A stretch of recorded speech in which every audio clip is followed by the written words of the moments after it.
Now, this week is chapter 3, where we start talking about how to actually learn how to get real property, right? Last week, we kind of discussed the difference between personal property and real property. Real property are things that can't be moved or things that are within your realm of ownership that you can distribute out for money, right? Our minerals, our oil from underground. Above ground are things that can't be moved. Personal property are things that can be moved and you ended up purchasing on your own. Cars, jewelry, things like that. So it's important for us to actually understand the difference between each and every one of those, because that's the fundamental principle of real estate that's going to keep moving forward, right? So one of the things that gets complicated in real property is it's not cut and dry. It's very complicated. It's very complex. You have access to a bunch of rights that a lot of people don't fully understand or fully know about. So when you sell a home or when you purchase a home, there's a lot of things that come with it that a lot of people don't even think about or really take into account until it's too late, right? There is a thing called rights to land endure, which are rights that are available today, but go back to transactions from long ago, right? Last week and the week before that, I kind of mentioned on how you have some states that focus on Spanish law and some states that use English common law where things are different. So you can't really trace what actually is, someone's actual conveyance of real estate. So you have to go back and check. You have to read up on your laws. You have to take the time out to actually understand it, which a lot of people don't really recognize or actually do. Land is also a continuous surface. What we mean by that is there's no clear cut way of determining where your property line stops and starts. It's not obvious, it's not natural.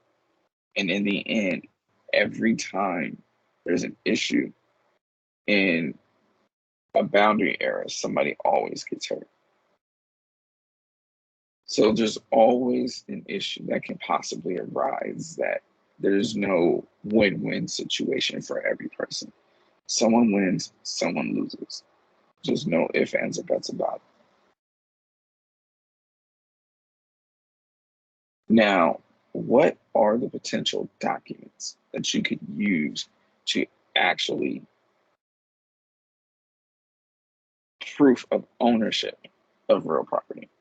There's no such thing as a title certificate.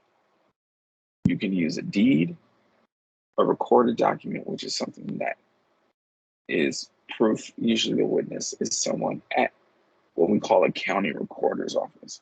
So it's like the area where everyone goes to verify documents.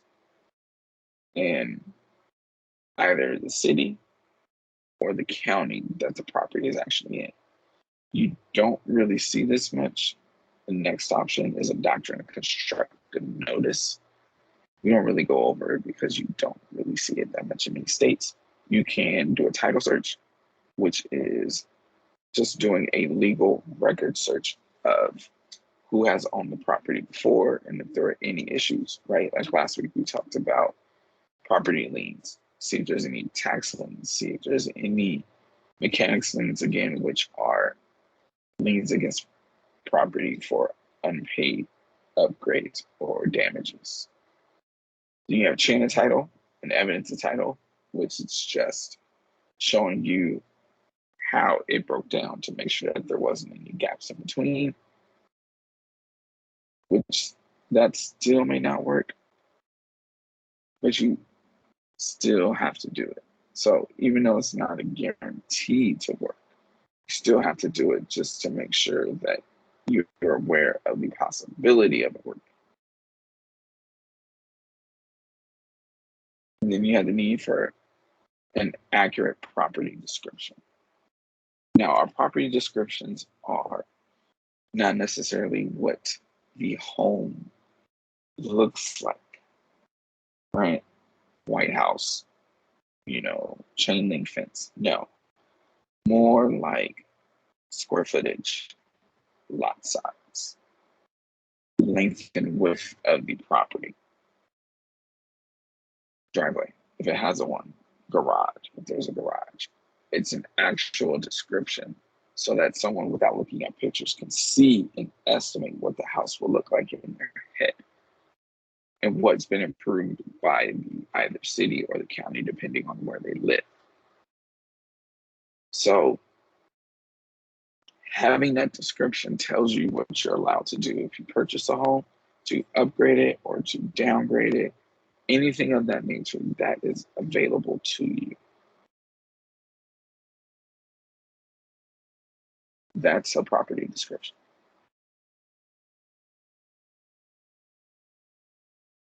So a deed is a special written contract to convey a permanent interest in real property. Basically, what that means, it is a written proof of who is allowed to own the property through a sale, through a transfer, through when someone dies, and it's everything that comes with the property that is real. So it's on that deed. There's, like I mentioned before, natural assumed rights, but everything that is on that deed is what you're in ownership of. Easements, mineral rights, if there's any conditions on it, anything like that. And the reason why the deed exists is because in order for you to not have to worry about any issues, that deed has to, the deed is a written proof of something that can be held up in court so that you don't lose ownership of the property. If someone comes out of nowhere and says, no, I own the property, you have a deed which proves that. So that document will help you stand up in court, right? So these are the requirements of an actual viable deed. You have a grantor, right? Who's the one who's giving the property, right? They're the one selling. Grantee is the one that's purchasing it. It's a recital of consideration, which is someone you are reading out loud exactly what you are receiving by agreeing to this deed. Words of conveyance, which is just a statement of the actual property, covenants, if there's anything like that. If there are any clauses, right? Clauses are exemptions that the city either makes or the state makes on what you can do to change the property. Then again, a description of the land, 100 by 50, 1,400 square foot house, 6,000 square foot property. It's an acknowledgement that you have to acknowledge that I recognize that and I'm aware of those details. And then lastly, the delivery, where you have someone from the recorder office, a lawyer, whatever, actually bring you the document signed and approved, or you can go pick it up.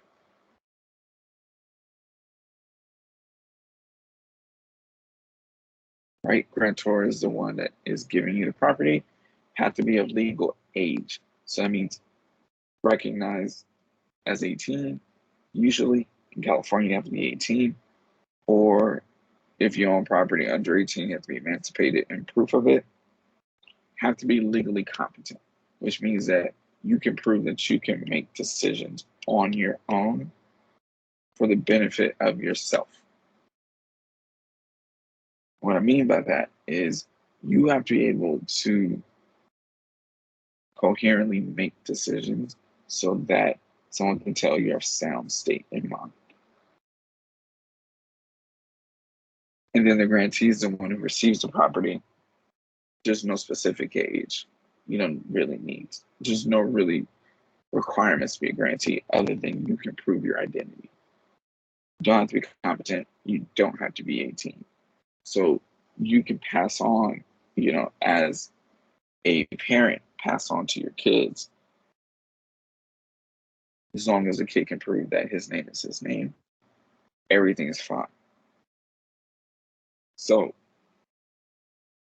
I can pass on property to my kids, to my infant, to, my 16-year-old teenage son, whenever that happens. You can pass on property, you just have to make sure that, they have some picture proof of ID, some California document, birth certificate or something that proves who they are.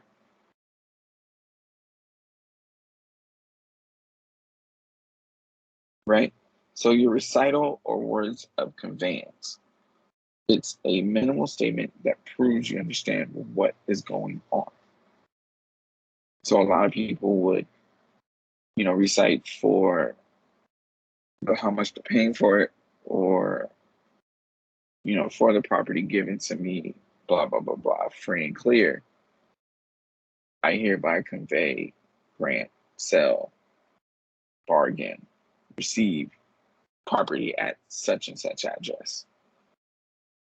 So it's just an affirmation of you intending to grab hold of the property, and it determines the type of deed you're going to have.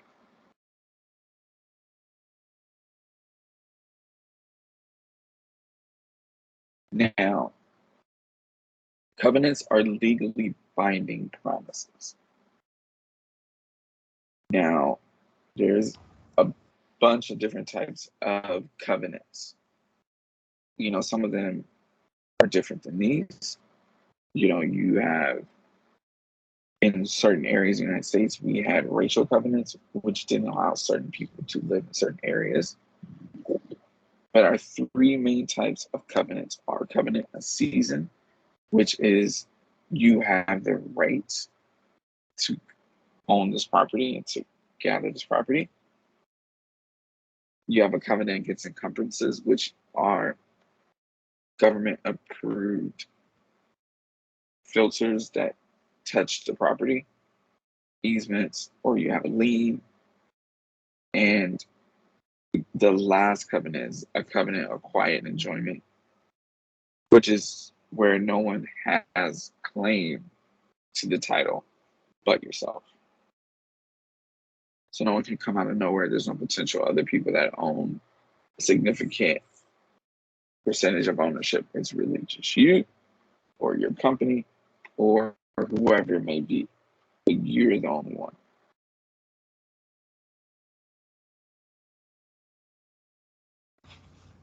Sorry for interrupting, sir, but Sure. we're having problems with your voice.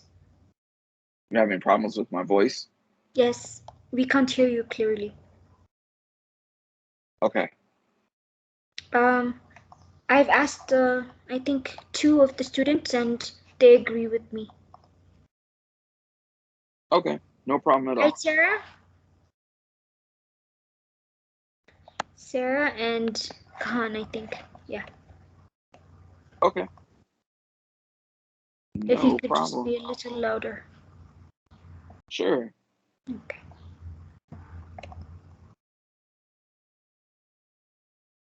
All right.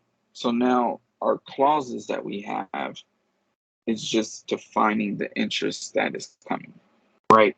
So when you see these, you're just assuming ownership in what way, right?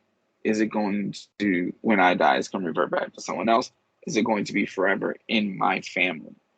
So you're just trying to tell everyone how you're actually going to own the property, what terms are on it. And it has to be drafted by a legal professional, someone who has the capacity of knowing the information, right? It can't just be anyone. It has to be someone who's qualified. So don't try to be your own legal professional, because they are going to ask you for your legal license, all that type of stuff. All of these things you have to be aware of, right? Usually what happens with a deed in a natural transaction is you would let the county kind of dictate what it should look like, or they already have one, and then you bring in a witness who makes sure that the original document's correct, and then brings another one for you to sign that clarifies everything.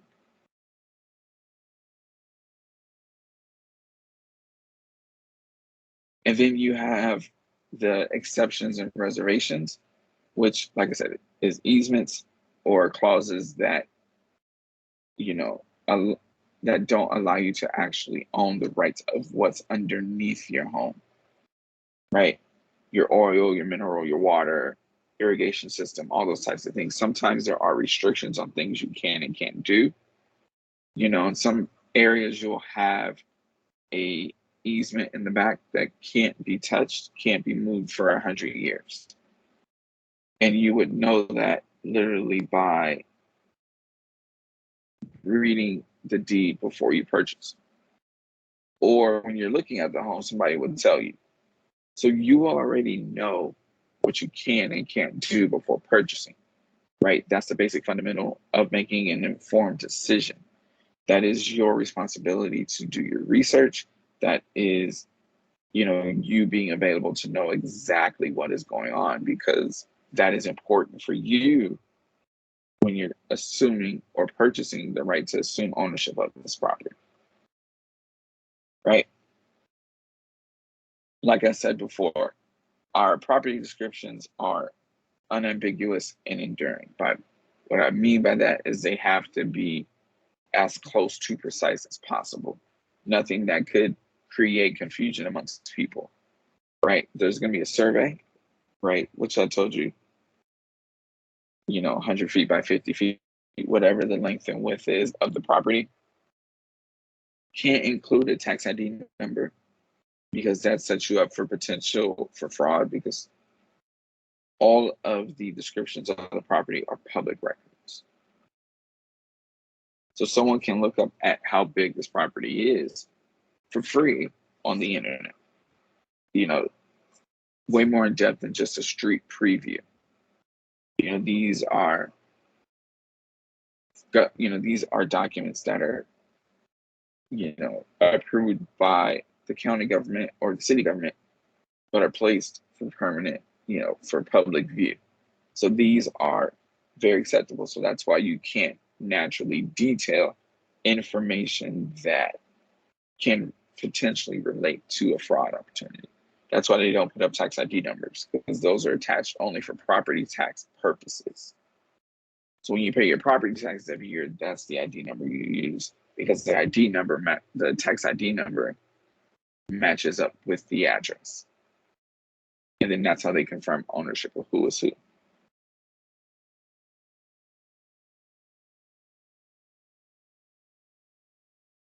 And then acknowledgement basically means that you are confirming and reassuring that you did this on your own. You weren't forced to take the property. You weren't, coerced in a criminal activity to obtain this. You came out on your own, made your own decision to purchase this property. And then delivery is an observable, verifiable intent that the deed has been given to the one who's assuming ownership. So that usually can be, in hand, right? That's why a lot of people go down to the county and get it stamped, because they give it right back to you. If it's mailed, it has to be mailed directly with a signature to the owner or a representative of the owner that's been approved. It can't just be sat on top. It can't be in a mailbox, right? It has to be given directly to the owner. If an attorney gives it to you, they have to tell you exact instructions on what to do, right? It can't just go in a safety deposit box, it has to be signed. It can go in a safety deposit box after it's been signed by the grantee. So the grantee has to receive it and then actually do what they want with it, because now it is their property. Once they receive it in their hands, there's no liability on any of the other properties, because once it's in hand of the grantee, it's their responsibility because it's their property.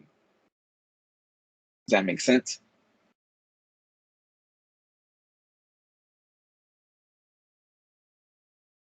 Right? A deed doesn't actually tell a grantor rights that it doesn't have. It just informs them of what rights they do have. Not every deed looks the same, right? Because our covenants and restrictions and easements and all those types of things, that actually differs the ownership, but the process is still the same.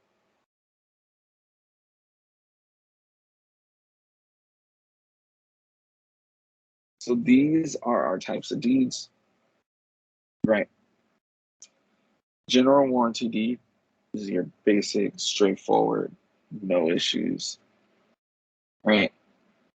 Special warranty is all of our basic covenants, and there are no encumbrances, right? Nothing that hinges upon the ownership of the grantor. Deed of bargain and sale, there's no covenant, but it's just implying that you own it. It's not clearly saying that you own it, it's implied, it's assumed. And quitclaim deed, there are no covenants, there are nothing when it comes to the grantor's intent about the property. So a quitclaim deed just means that I just handed it off to you, wiping my hands with it, I'm not touching it, and you can go on with it. And these are just a visual perspective of that, right? The reason why covenants are actually very, very important is they don't formally assure you that the owner can deliver the property as described. So if there is a property that you are purchasing and everything does not fit what's been described, you have the basis on the potential to sue if there is a failure to deliver. So let's say that they bought the home, you'd be buying the home, there's rights to oil and water.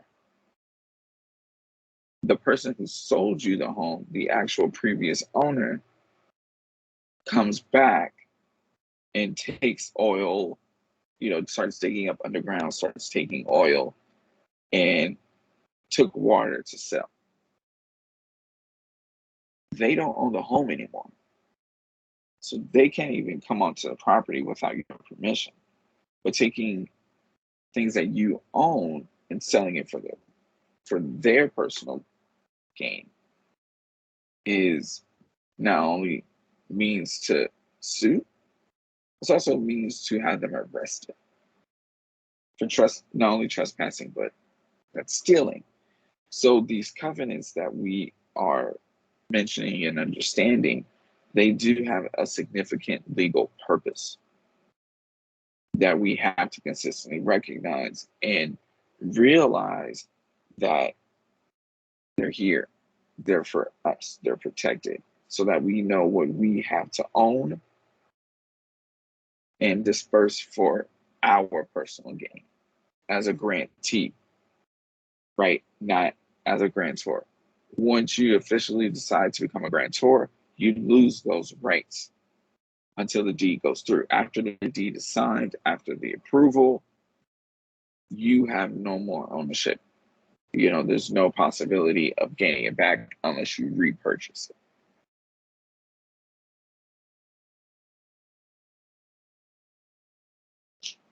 this process of actually owning real property is hard, right? We've discussed the bundle of rights. We've discussed the accurate boundary descriptions. There's a long history of ownership. But there's also a complicated potential history of ownership where you can have the potential for someone owning the property, but there's no proof, right? A lot of times property used to change hands like during a gambling session, during a poker game, during, just a natural bet. These are potential things that have happened where property has changed ownership, but that it hasn't been approved or verified by the city or the county or the state. So it's not an easy thing to do because you have so many potential opportunities to have a sale tied up because there's no proof of that current owner, even though they own the property. There just hasn't been verifiable proof by the city or the county that they actually own the home. Right?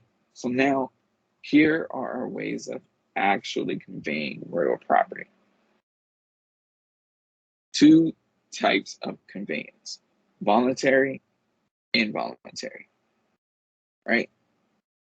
Voluntary is just a normal buy and sell deal. Then you have a patent. Right? These are with deeds. Involuntary, probate, right? Owner dies before they can transfer over ownership. Bankruptcy, where they're trying to liquidate to pay off past debt. Divorce, foreclosure, or something has happened in the home: a fire, a raid, an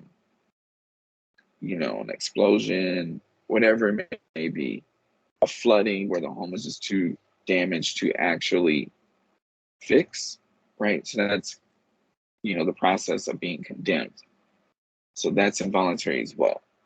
Then if you don't have a deed, right, you have dedication, you have easements, and then in the involuntary one, right, that's an action order by the city or by the county. You can just adverse possession, where someone can basically come in and just take the property because you don't have proof. Let's say that, or you're squatting, which is process of sitting in a home and nobody knows you're there and you're not paying anything. So that is involuntary because you didn't know that someone was going to do that, but that actually happened. Right? So voluntary, which is just a natural sale where you either spoke directly to the seller or you saw the home on some technology platform and you made the decision to purchase it, right?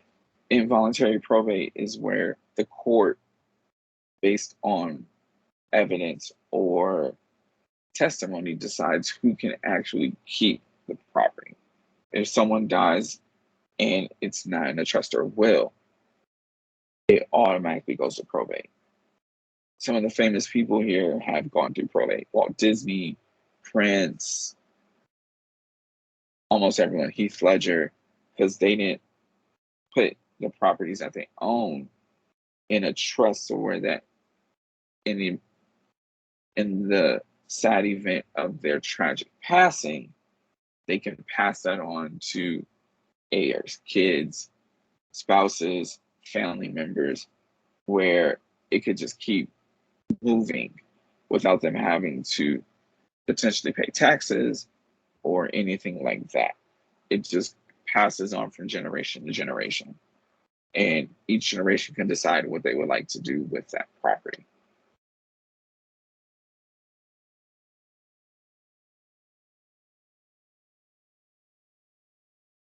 Okay.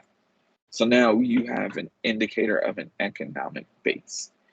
Basically, this is, for fancy way of terms, proof that there is an actual basis of worth of the property in any way, shape, or form.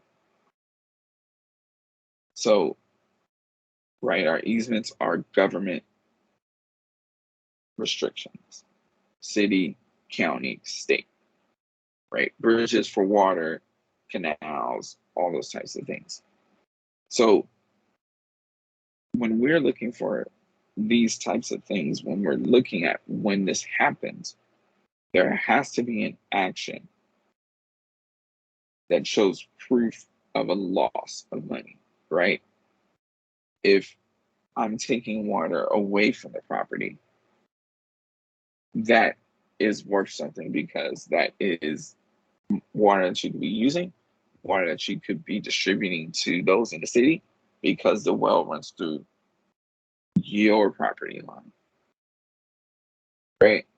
So we have to understand what is decided on our own and what is forced on and why those decisions were made. So understanding that allows us to fully see how we can lose a home or the potential to actually gain from our home. Right? Like I mentioned before, it's complicated to fully understand what is actually on your property because the owner before you probably didn't even know. And then you find out that you have oil in your backyard. So you always have the potential of not knowing the viability of what's underground, right? But remember, our property description always tells us everything that is known to the best of its knowledge. So, to the best of our knowledge, we know based upon our property description what's there. If there's a well, anything like that, it tells you in that property description. If it's not in the property description, that's because someone else does not know. So you're still doing research. If they do know, they'll tell you. But if they know and they don't tell you, that's withholding information, which is not allowed. Right? Because that withholding of information can be the potential, deal breaker. That could be what holds you for purchasing or not purchasing the property. So anything that's important, it is their fiduciary duty, right? Which is their single responsibility to detail that information to you so that it can allow you to make the decision on your own. You're not being influenced by what you don't know. You have all the information presented to you. Right? So, do you guys remember why one single document never serves as proof of real property ownership?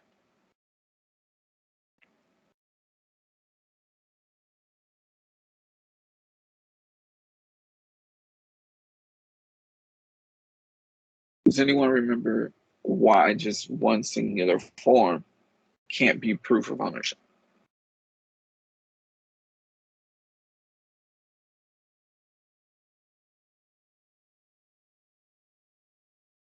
Because you have the potential of things being missed on the title or this document, right?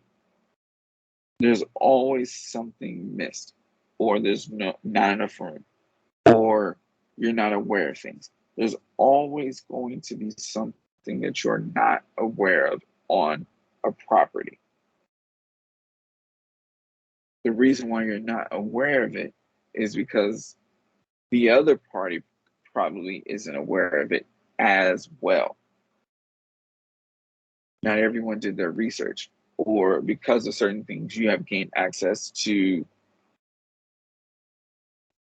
water ownership, oil ownership that wasn't there before, boundary lines, right? There's always something changing.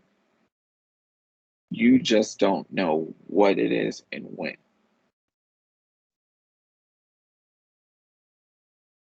And if no single document can confirm title, what do we mean by title?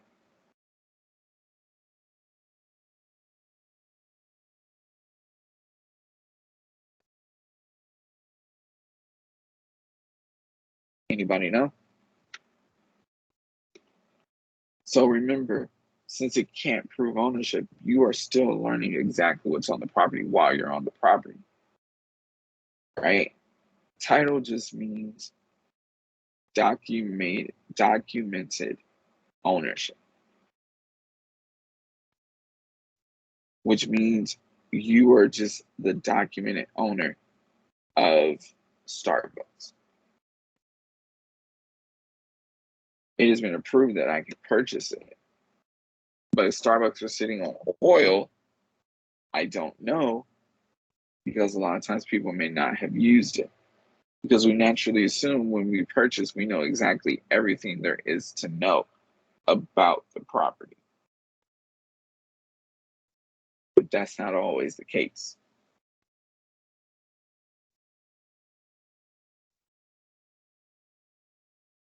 Right? Now, our doctrine of constructive notice. Basically, there is the natural assumption if there is a document that is an open record, right? That is city, county, state, that details you a lot of what you need to know about the property. That is an assumed version of knowing. You naturally have to know that these things are public record.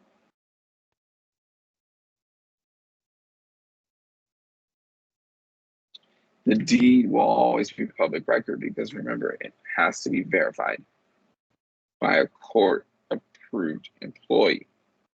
So they file an open public record so that you can go find it. And if something happens, you say you did not know, you weren't aware of it, they're not going to even acknowledge that because the court is public. It's public opinion, it's public knowledge of laws, because the laws are naturally posted that are different for each area. It is naturally assumed that at some point you would go to the website to look at it. Is it fair? Not really. But you have to know exactly what you're getting yourself into.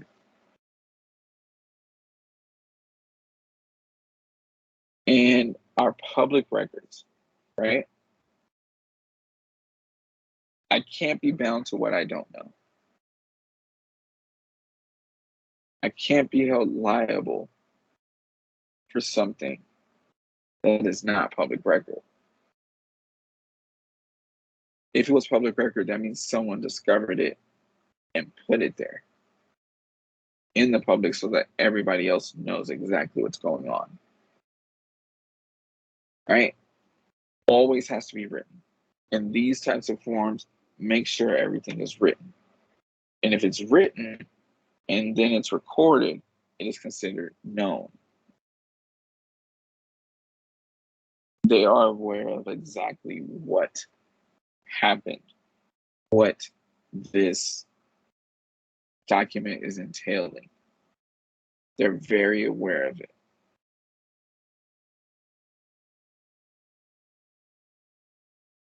And then this is how you create evidence, right? So the formal definition of title is a collection of evidence indicating that one person holds the fee. That's the fee to change ownership, right? Then your title person is going to examine public records to actually find an understanding on who owned the property before, if there are any debts, if there are any liens, if there are any secondary things. And then the chain of title literally just comes in and checks to make sure that the ownership is clear. What I mean by that is that the ownership that is on the title is correct.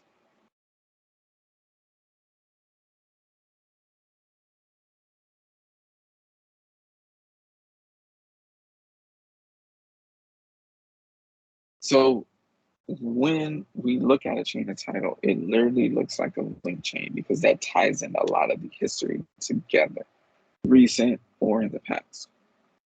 But that doesn't mean that in between time, all of these things don't have potential from happening. So you have to be consistently aware, you have to be available to do your time to do some research, to fully understand exactly what we're talking about when it comes to chain of title and how these things break down. Something could always jump in the way.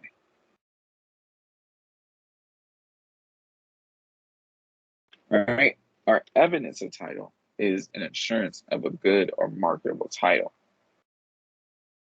Marketable means free from reasonable doubt.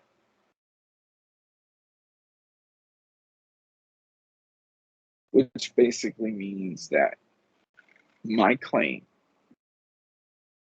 has distinct proof that I own it. There isn't any gaps to ensure that I possibly do not own the property. Somebody else might own it before and they didn't want to approve the sale, all of those types of things. There's potential for all of that. But having free from any doubt or claim basically is telling us that I can own this however I want, whenever I want. But anything else that I do for upgrades or anything like that still has to go through the city. But there's no doubt that I own this property because I have proof. And the proof is clear. Right? Then there's a couple forms of actual evidence of title. Right? So our title is a protection against a loss. Title insurance is to protect the new owner from potential loss if something happens. Right? It covers the loss of value on certain things and the cost of litigation, if there is litigation. Does it cover any other standards? It's an unusual form of insurance based upon the fact that you pay it one time, and until you decide to pass on that property, you don't ever have to pay again.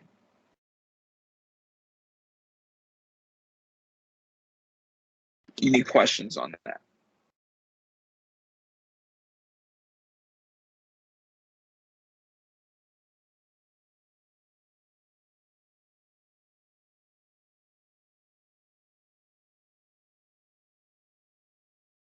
Now, a lot of the transactions recently are up for a potential greater risk than before. What I mean by that is a lot of transactions recently, the last few years, outside of normal sales, has been done in a completely different way than what most are used to.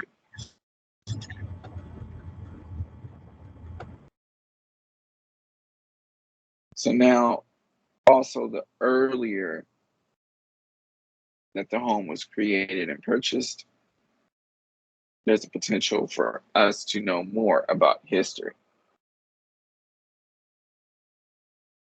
The older the home is. So we have to know that as well. We have to know what they are approved for and what we would actually want to do there to preserve that home.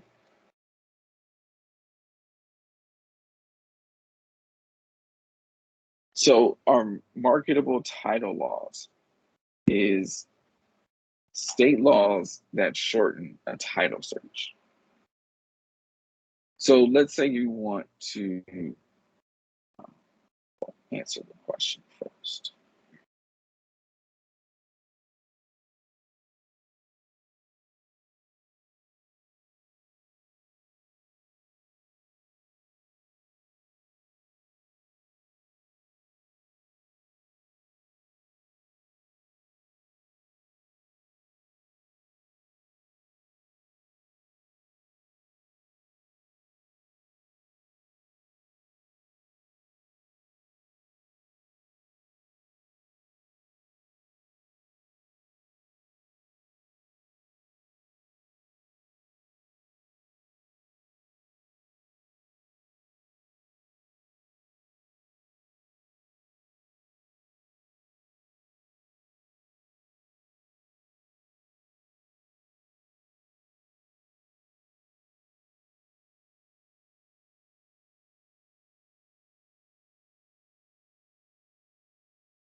So Winnie's question was, what happens when you're purchasing a property through an agency and you do not do your research well? Who gets sued, you or the agency? So when you purchase a home through an agency, the agency has access to a lot of different information, right? They can pull up ownership because it's public record. They can see who owns the property. Now, like I mentioned before, there are times where ownership has been switched and it wasn't documented. So what happens is when they do a title search on their request for insurance, the insurance company has way more access to files that aren't just natural public record. So the insurance protects the buyer from being sued from another person. It also protects the agency because if the agency represents the buyer, right? Naturally, sometimes the agent is automatically included in a personal lawsuit. So having that title insurance, it actually protects them from that, right? So if the property has fraud, it will automatically go to the person that is last proof of owner. So let's say that Winnie is buying a property from Sarah, right? Sarah got the property from her mom. Her mom just gave it to her. There's no proof of who owns it before Sarah. Sarah just owns it now. Her mom just gave it to her because her mom was dying, right? So she naturally just gave it to her. Now, if Winnie tries to buy that home, and Sarah, within the insurer's perspective, finds out that she is not the actual owner, her mom is still the owner because the mom did not actually die. She just didn't want to pay taxes on certain things. The ownership reverts back to her, and the deal still goes through. It is just that Sarah's mom has things to deal with legally. So if they're literally still deciding to sell the property, Sarah would get the benefits and the mom would be on trial for fraud. Plus a whole bunch of other different implications. But the insurance in the research always clarifies discrepancies.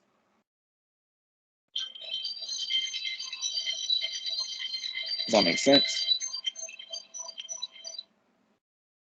Right? So now you have our legal land descriptions, which we kind of briefly talked about, the rectangular survey. right? Which is just the measurements and how it looks. And then you have the plot number, the plot lot, excuse me, and the block number, which is the government, government availability for that. And then you have the directed distances, north, south, east, west, which is kind of a little bit of the actual English law, right? That English law of meets and bounds is the most difficult because a lot of times we don't understand it because it doesn't make sense for us. It's flexible, but it's hard to understand, right? The plat lot is the easiest for us to understand with the document. This is actually how the meet and bounds actually look, right? It looks like a puzzle.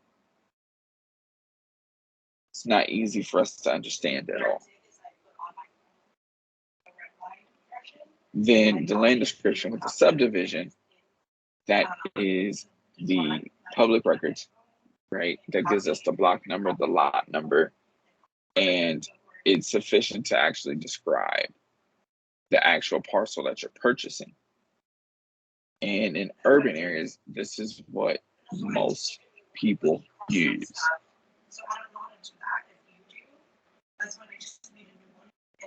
So this is what a subdivision looks like. You see how they're numbered, they're separated by block, and then you also have street names. So it's very descriptive on exactly what is available to you that's either on the market or someone already owns. Very descriptive. Usually there'll be like a legend over here or in an email that tells you exactly which is which so that you know what home you're purchasing.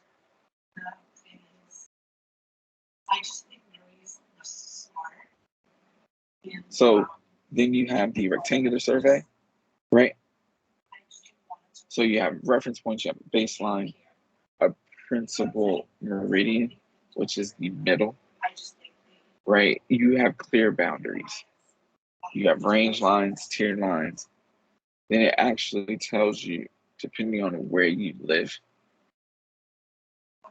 where, exactly is, where you live determines. Is it cul-de-sac, which is around homes on a certain plot that look the same, and there's no clear definition of the end of the block. So you have a township, you have a section, and you have a check. Okay? All of these things, honestly, to tell you the truth, by becoming a real estate agent, you don't really have to fully understand and explain to clients. You can show them exactly what it is, but you don't have to naturally explain it most times. So this kind of confusing slide is how the United States is broken down by, the oceans and seas and lines that are bordered other places. So these are all how the United States is broken up. But again, most people don't understand this, so they don't look at it like that. And this is how you own a township. Not many left here in the United States. There are more updated versions of things like this, but there's not really many townships.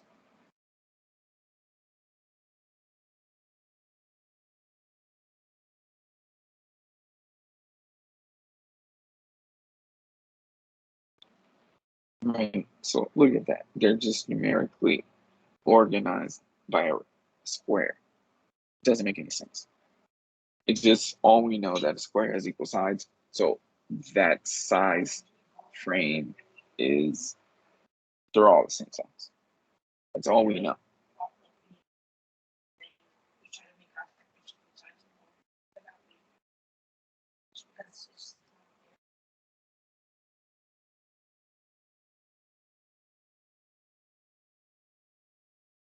And then this is just more in depth about an actual township.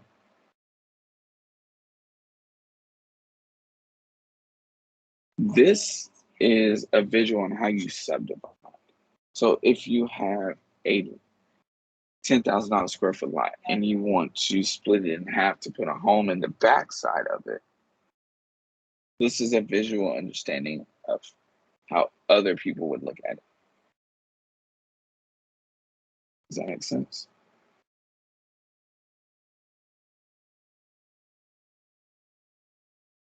All right, so just a couple things to know. A section, right, which most people do not really focus on.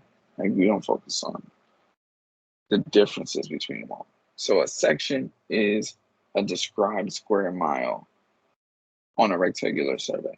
So that's 640 acres up to for a whole section. So this could be like a county. This also could be a city, right? And then just for random knowledge, an acre is over 43,500 square feet. So for my footballers, this is from a goal line to the 10-yard line of the other side of the field. So if you were playing soccer, you would get to the 10-yard mark and stop from your goal line. That's how much an acre is. Right? So a question that a lot of people ask is, why don't you have just the street address that describes the property? Two reasons.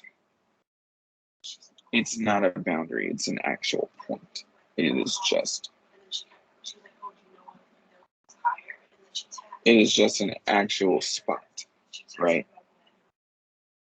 It doesn't tell you how wide that spot is. It doesn't tell you where it's located. It doesn't tell you its boundaries. It doesn't tell you what's available.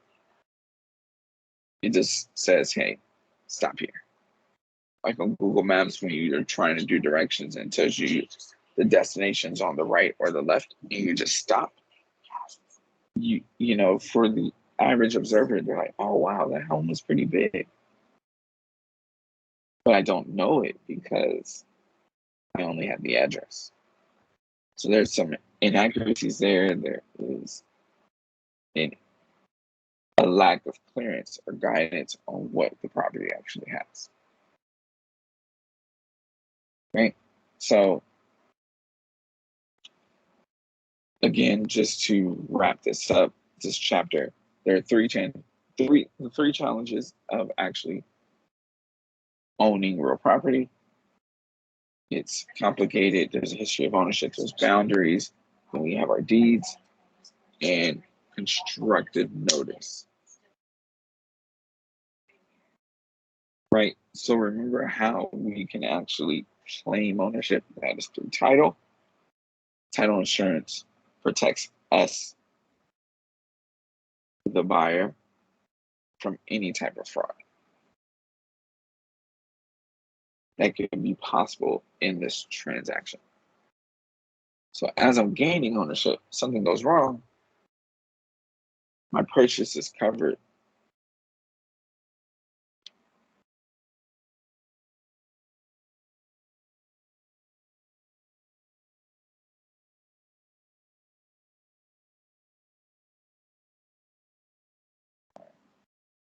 So let's do this. Let us take 5 minutes just to kind of let this sink in. And then we'll go into a start of chapter 4. I won't do the whole thing. I'll do a few slides, save the rest for next week. All right. So we will do a 5-minute break.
Sir,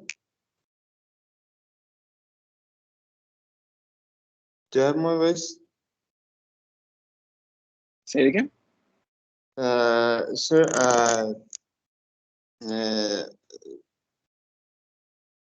I don't have the book. Did you share the book on the site or not?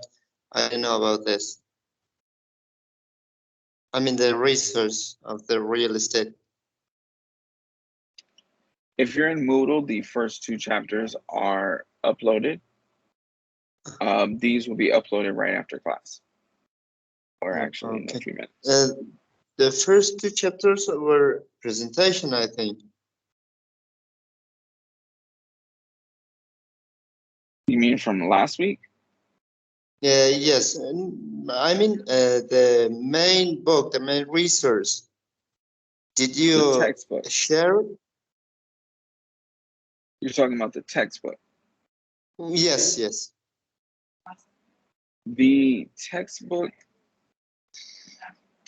is not up. I would say I would focus on the PowerPoints. The PowerPoints are more in depth and focused on what's needed. If you want the textbook,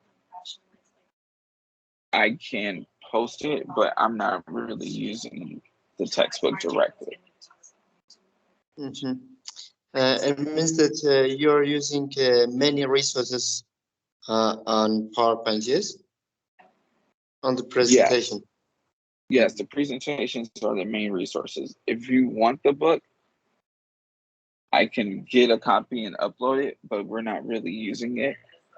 I mean, that could just be if you want to read on your own, but the presentations are adequate enough for the in-depth knowledge needed for the class, if that makes sense. Okay, thank you. I said this because the PowerPoints are a little short. I mean, we can get more the purpose more by the book and the main resources.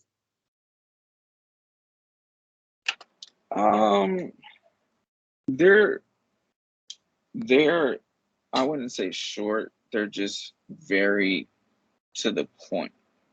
Because in the book, there's a lot of things that don't necessarily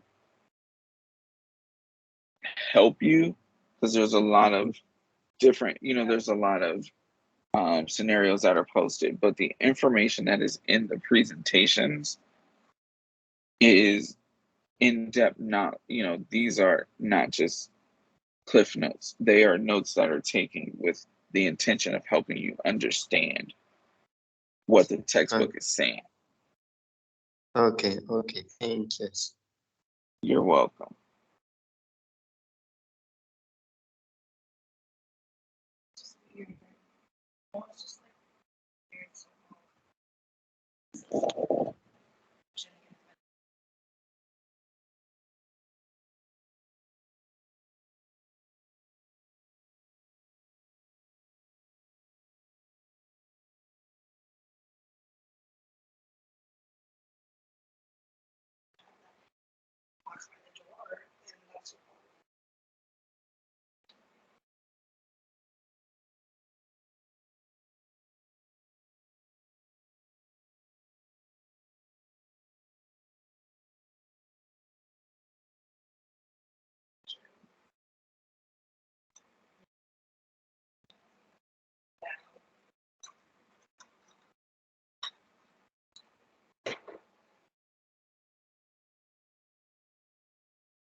I did.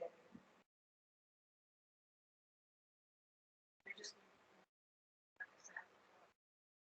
peppers.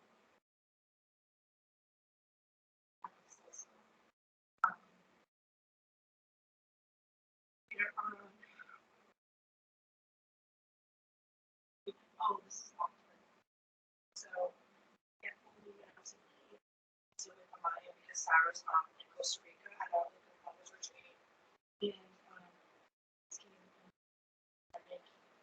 and she was saying something. There was like, oh, me and Amaya are going to take her to the American Girl doll store to take her doll to lunch at the end of March. And I was like, she's like, well, I'm going to come. I was like, well, if you want to come, and she's like, well, we can't go at the end of March. And I'm thinking, like, I'm inviting you, you're telling me when. So I'm like, she's like, because it's Elise's birthday. So I was like, well, and then I looked at her case and she goes, what is it? Tell me. And I was like, wow, this is so awkward. She's like, getting upset about it. And I'm like, well, I was like, well, I don't know, Elise, because she was on the house for her birthday, and I was taking Maya then. And she's like, oh, like, is she doing something or whatever? And I was like, well, she's playing that. I said, we're not going. But it was like, I felt pressure because it's telling her, which was weird, right? No, they didn't even tell her about it. Because it's like a kid's trip. Like, they didn't tell her, but then it makes it awkward because now, we're sitting at this table and it's like, I'm not used to that. Like, if I don't want to go somewhere, I just tell my mom. I mean, if I don't want her to go, I just say, Mom, you're not, like, we're adults. So then it just makes it awkward. So now I have to tell Elise today because it was too late to call her. Because she's working, she's a nurse, she works 12-hour shifts. And she already got to work at 7, which I'm not leaving at 6 to talk to me, before 6 to talk to you. So I'll talk to her later and be like, look, I don't know, what happened. All I know is that your mom, because later on, Erica texted Rachel and was like, Rachel, mom is like all mad. Like, and she's like, she needs to get over it. Like something then. So it's like this whole big thing. Do you know what I'm saying? Like, it's when it just needs to be. It's like, so I just want to tell these things. I apologize, but I was telling her about American Gospel, and she was telling me, I'm not going, like, I can't go then. And I was like, why? And I gave her that, like, I already expressed on my face. So she would look at me like, why? Like, like, why is her face? Like, well, first of all, why are you telling me when to go somewhere? All right. So,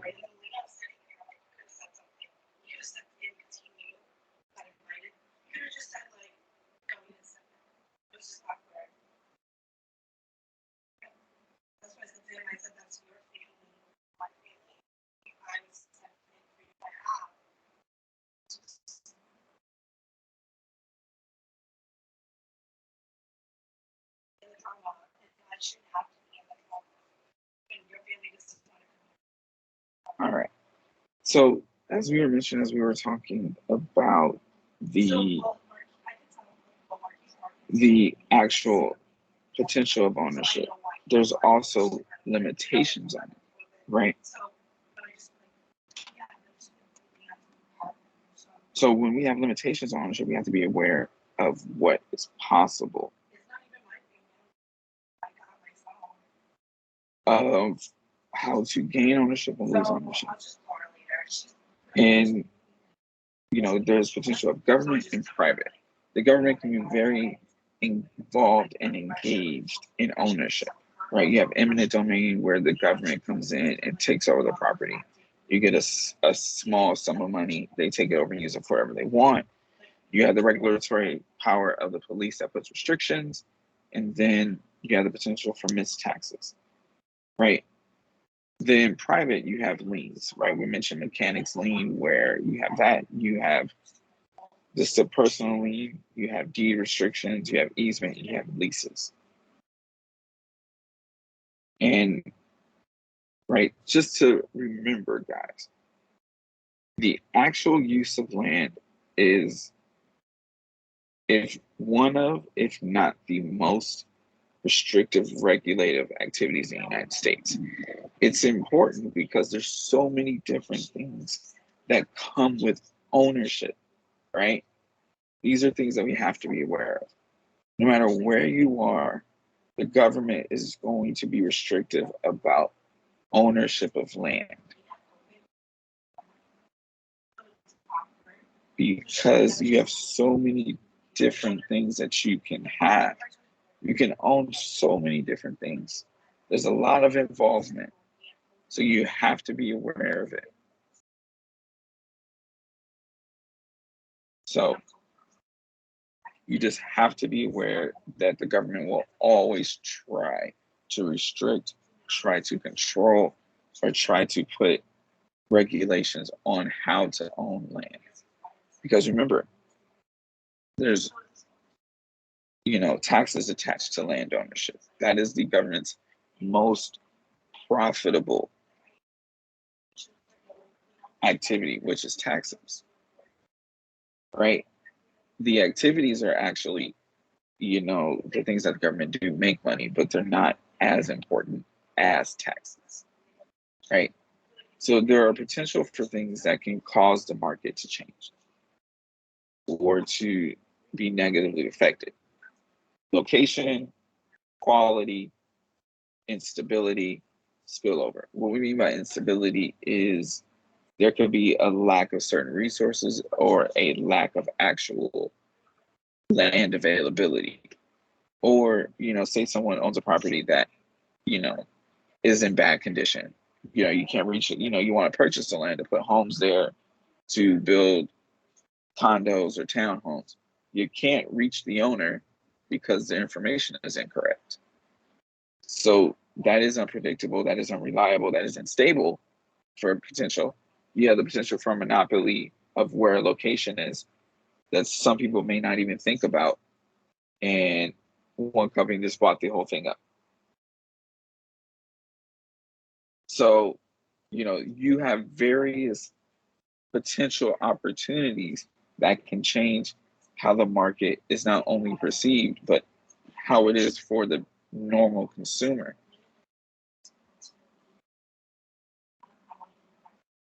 Right? So a monopoly is a utility is considered that naturally. Or if you have a holdout, which is someone that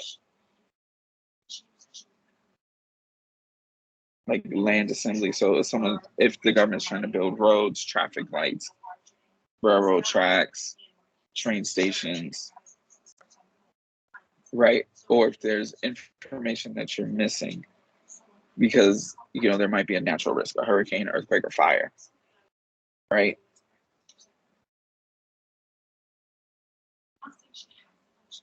You have a certain variety of things that you may or may not have information to. A lot of places have different exposures to natural risks and earthquakes, right? In my state, everyone is worried about earthquakes being here. So everyone will, fix their foundation, panic. Fires happen a lot anywhere. Hurricanes are more often on the East Coast, closer to like New York, New Jersey. But where you are, the potential for risk. And all of these things that potentially can happen naturally just because of how the earth has changed over years, we're not fully aware of, but that can also affect the market in itself because we are exposing ourselves to risks that we can't fully judge. We don't know when a big fire is going to happen. We know, we can't predict when a natural disaster is going to happen. That's why they're called natural disasters, because of all of the effects that we do to the actual earth itself. It's unpredictable when something bad is going to happen. We can't judge that. What we have to be aware of is naturally land and home ownership. You are assuming that. So we have to be aware of it. And we have to be prepared. So the only thing you can do is be prepared for a major natural disaster and what happens after that. Right? Now, there are other potential failures in the market, right? Congestion, traffic, lack of a proper drainage system from rain or anything like that.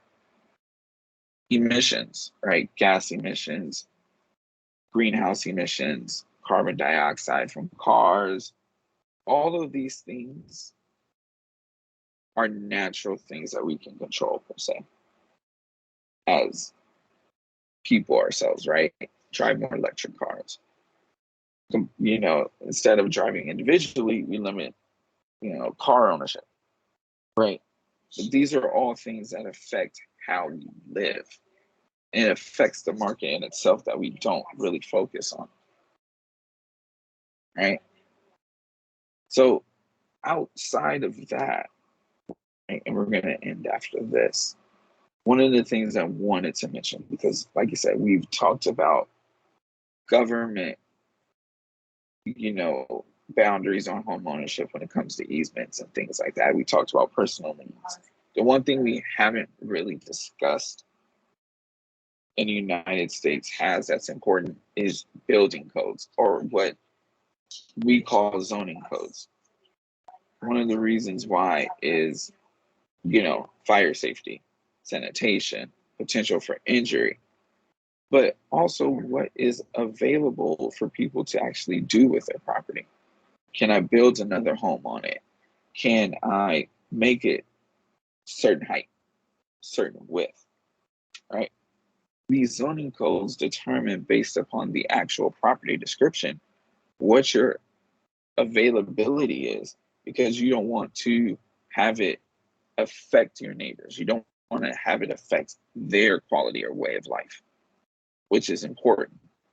So not only is your responsibility to your family, to your inhabitants of your property, you have the responsibility to those around you as well. That is important, right?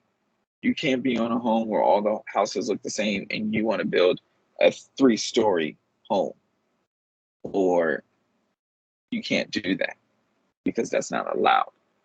You could go and get approved to build a home in the back because that's what other potential neighbors of yours have done, but you can't go higher than certain things.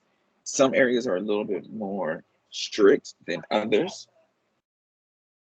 and some are trying to be flexible just because of the needs of other people, you know, effects of major hurricanes like Hurricane Katrina, and technology. So you have people that are trying to adapt, or others that are just wanting homes to exactly look the same. Then you have historical landmarks where the outside can't look different than it's ever been, but the inside can get upgraded and updated as many times as possible. So there are all these different potential possibilities that you can do with a home, but you also have to make sure you do it within the confines of the law. So recognizing that is important, and it's a consistently, you know, evolving option for you, because, you know, some people are realizing that we just don't have enough land or enough property, so they are allowing for people to do things differently to create more opportunities for people to live, right? As long as you go through the process of doing that, it'll be taken into consideration. If you don't go through that process of consideration, they would just make you take it down, or they'll start fining you, or adding on to property taxes, right? So they will try to deter you from doing all that stuff. So just going through the process of getting it reviewed and prepared, and giving the government the opportunity to, on their own, approve it, naturally will set you up to be ready to do the things that you want. So that's what we have to be aware of. Is you have to be aware of what you can and can't do, and what you can apply to potentially do what you want to do. if that makes sense. Any questions on anything?